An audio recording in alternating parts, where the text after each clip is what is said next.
आज पूरे दिन और पूरी दुनिया में माइक्रोसॉफ्ट का सर्वर डाउन होने से तमाम सेवाओं पर असर देखने को मिला। फ्लाइट हो या अस्पताल, बैंक हो या न्यूज चैनल, हर जगह इसका असर देखने को पड़ा। सर्वर डाउन या साइबर अटैक, एक सर्वर ने रोक दी पूरी दुनिया। ऑनलाइन खराबी से ऑफलाइन हुई दुनिया, उड़ानों पर लगा ब्रेक। माइक्रोसॉफ्ट के सर्वर में शुक्रवार को तकनीकी खराबी आ गई। इसकी वजह से दुनिया भर में एयरलाइंस, टीवी, टेलीकास्ट, ब्रेकिंग और कई कॉरपोरेट कंपनियों के कामकाज पर असर पड़ा। भारत समेत दुनिया भर में एयरपोर्ट पर चेक इन और टिकट बुकिंग में दिक्कत आ रही थी। इससे पहले फ्लाइट से या तो लेट हो रही थी या तो कैंसिल हो रही थी।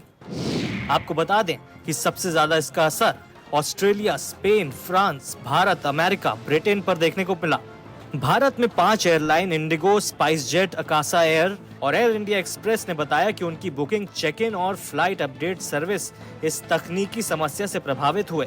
एयरपोर्ट पर लोग सर्विसेज नहीं मिलने से परेशान हो रहे थे। आपको बता दें कि ये पूरी दिक्कत हुई कैसे। उसका कारण है क्राउड स्ट्राइक। क्राउड स्ट्राइक एक साइबर सिक्योरिटी कंपनी है। यह दुनिया भर के अधिकांश कंप्यूटर और लैपटॉप के लिए एक एडवांस साइबर सिक्योरिटी सॉल्यूशन देता है। इसको लेकर लगातार आ रही रिपोर्ट के मुताबिक क्राउड स्ट्राइक का एक मेन प्रोडक्ट फैल्कन है और इसी प्रोडक्ट में एक बड़ा एरर आया है।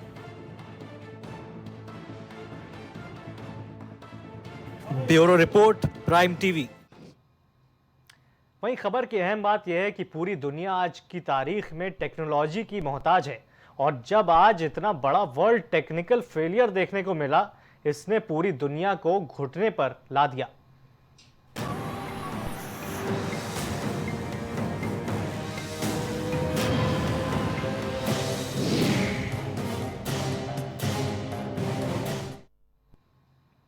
हर साल की तरह इस साल भी कावड़ यात्रा का आरंभ होना है। इस बार यात्रा की शुरुआत से पहले ही यात्रा चर्चा में आ गई। दरअसल यात्रा की शुरुआत होती उससे पहले मुजफ्फरनगर के एसपी ने आदेश दिए कि इस बार कावड़ रूट में चलने वाली दुकानों पर अपना नाम लिखना होगा। इसके बाद से सियासत शुरू हो गई। विपक्ष इस पर जमकर हमलावर है। दुकानें हैं, चाहे वो होटल, ढाबे, ठेले, जहाँ से भी कांवड़िए अपनी खाद्य सामग्री खरीद सकते हैं, उन सबको ये निर्देशित किया गया है कि अपने प्रोप्राइटर के या काम करने वालों के नाम ज़रूर डिस्प्ले करें। ये इसलिए ज़रूरी है ताकि किसी प्रकार का कोई कन्फ्यूजन किसी भी कांवड़िए के अंदर ना रहे और ऐसी स्थिति ना उत्पन्न हो कि कहीं कोई आरोप प्रत्यारोप हो और बाद में कानून व्यवस्था की स्थिति उत्पन्न हो। इसलिए ऐसा निर्देश दिया गया है और सब इसको अपनी स्वेच्छा से इसका पालन कर रहे हैं। देखिए, ये निश्चित तौर से गलत कार्य कर रहे हैं। आप देखिए, यहाँ लखनऊ के अंदर लोगों के घर तोड़े गए, लोगों के मकान तोड़े जा रहे हैं और ये इस तरह से ये काम कर ही रहे हैं। अकबर नगर के जिस तरीके से किया इन्होंने, तो हिंदू मुसलमान सब लोग थे। मैं कल गया था मिलने, रो रहे थे लोग। तो जो व्यक्ति इस तरीके के क्रूर काम कर रहा है, निश्चित मैं समझता हूँ वो आदमी बहुत ही निष्ठुर और बहुत ही मैं समझता हूँ कि समाज को तोड़ने वाले लोग हैं। वहीं आज प्राइम टीवी के संवाददाता राजन सोनकर ने मेरठ के एडीजी ध्रुवकांत ठाकुर से बातचीत की। कांवड़ यात्रा को लेकर उत्तर प्रदेश सरकार की तरफ से एक फरमान जारी किया गया है। उस आदेश में कहा गया है कि सभी जो कांवड़ मार्ग पर दुकानदार हैं, ठेला संचालक है, होटल संचालक है, उन्हें अपना नाम उजागर करना पड़ेगा। इसी पर बातचीत के लिए Meerut zone DK Thakur sir हमारे साथ में मौजूद है, इनसे बातचीत कर लेते हैं। सर, ऐसा क्या आदेश है और ये कब से लागू किया जाएगा? देखिए, ये जो कांवड़ रूट पर जो खाद्य पदार्थ या पेय पदार्थ के दुकानें होते हैं, होटल हैं, ढाबा हैं, रेस्टोरेंट वगैरह हैं, वे लोग अपने मालिक का नाम और अपने कर्मचारियों का नाम डिस्प्ले करें। ये परंपरा पहले से चली आ रही है, ये नई नहीं है, पिछले साल भी लागू किया गया था। और इसकी पृष्ठभूमि रही थी कि मुजफ्फरनगर में जब कांवड़िए कांवड़ रूट से जा रहे थे, लंबी लंबी यात्रा करते हैं, बीच बीच में समय आने पर खाना भी खाते हैं। एक जैसे ढाबे पर गए थे, उन्होंने वहाँ भोजन किया था, भोजन करके बाहर चले आए थे, तो वहाँ पर ढाबे पर नाम जो बाहर लिखा हुआ था, उससे प्रतीत होता है कि किसी हिंदू का ये। उसके बाद शामली में भी इसी आदेश को लोकल प्रशासन जारी करता है। फिर इस मामले ने पूरी तूल पकड़ ली। विपक्ष इस मुद्दे को लेकर सरकार पर जमकर हमलावर है। जिम्मेदार पद पर बैठे व्यक्ति, ये संभव नहीं है जो बात कहो है। हम लोग आपस में जाति धर्म में नहीं बंट सकते। आपको अगर कावड़ वालों की वो करनी है तो उस पर जहाँ शाकाहारी वहाँ शाकाहारी लिखवा दो, जहाँ मांसाहारी मांसाहारी लिखवा दो। मांसाहार तो वैसे बंद हो जाए इन दिनों, और तरीके बहुत हैं। इस तरह की बातों से इन्हें ध्यान रखना चाहिए कहीं ना कहीं इससे विभेद बढ़ेगा। या जो वर्बल ऑर्डर है उत्तर प्रदेश की सरकार की तरफ से, उसको हम कंडेम करते हैं। इसलिए कंडेम करते हैं कि ये संविधान के आर्टिकल 17 का वायलेशन है, जो अनटचेबिलिटी की बात करता है। तो उत्तर प्रदेश की सरकार अनटचेबिलिटी को प्रमोट कर रही है। वहीं एक तरफ विपक्ष जहां सरकार को घेरता नजर आ रहा है, तो वहीं दूसरी तरफ एनडीए के सहयोगी दल भी इस मुद्दे पर बीजेपी से अलग राय रखते नजर आ रहे हैं। जी हां, यूपी में एनडीए के सहयोगी दल आरएलडी के यूपी प्रदेश अध्यक्ष रामशीष ने सरकार के आदेश की आलोचना की। वहीं आरएलडी सांसद ने क्या कहा, आइए सुनते हैं।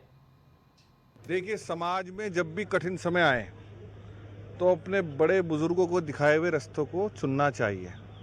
स्वर्गीय चौधरी चरण सिंह जी की जातीय व्यवस्था और धर्म व्यवस्था के हमेशा से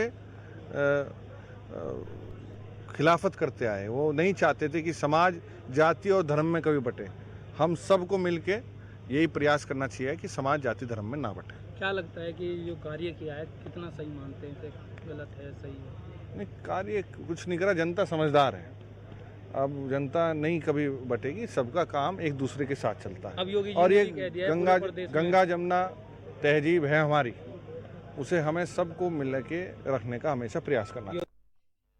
हमारे साथ इसी खबर पर जुड़ रहे हैं केसी जैन, बीजेपी लीडर।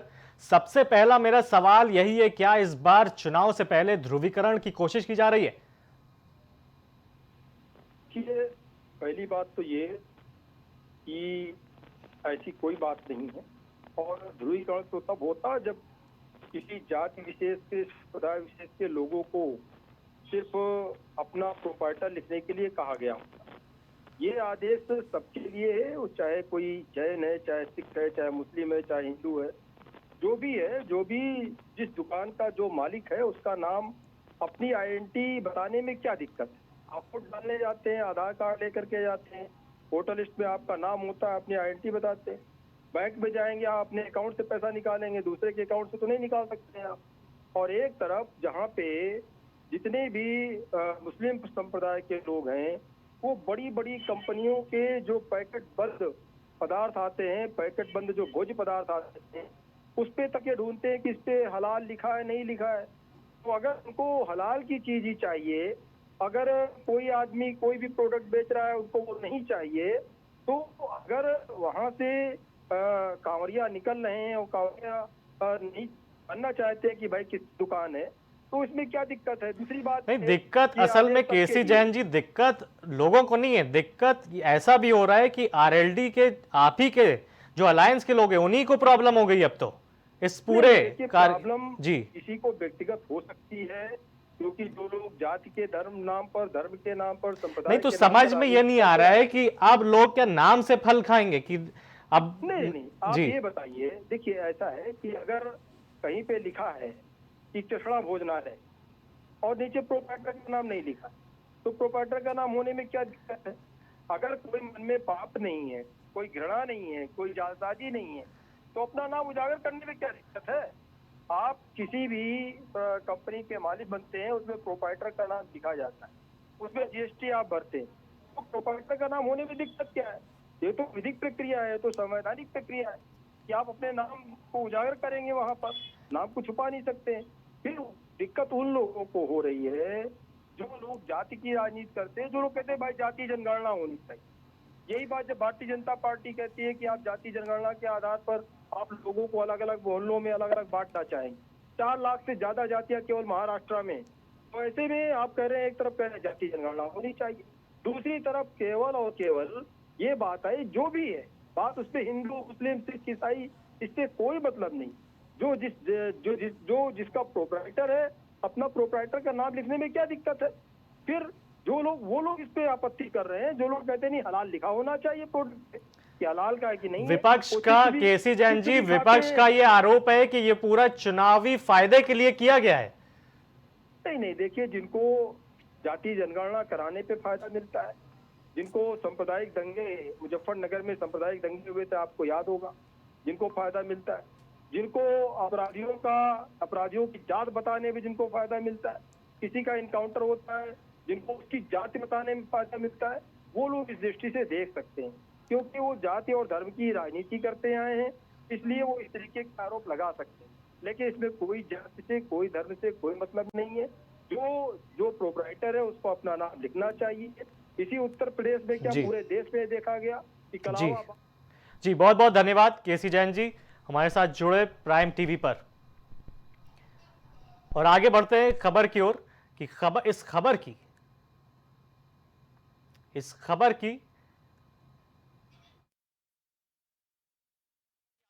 सीएम योगी का जो ऐलान हुआ है उसके बाद से इस पर पूरी राजनीति एक तरीके से चुनाव से पहले बहुत ज्यादा बढ़ गई है। हर वक्त यहां पर सारे नेता अलायंस के आरएलडी, चाहे बीजेपी हो, चाहे कांग्रेस हो, चाहे एआईएमआईएम हो, चाहे मायावती की बसपा हो, सब लोग इस वक्त इस पूरे मुद्दे से कोई ना कोई चुनावी फायदा तो उठाना चाह रहे हैं। आपको बता दें,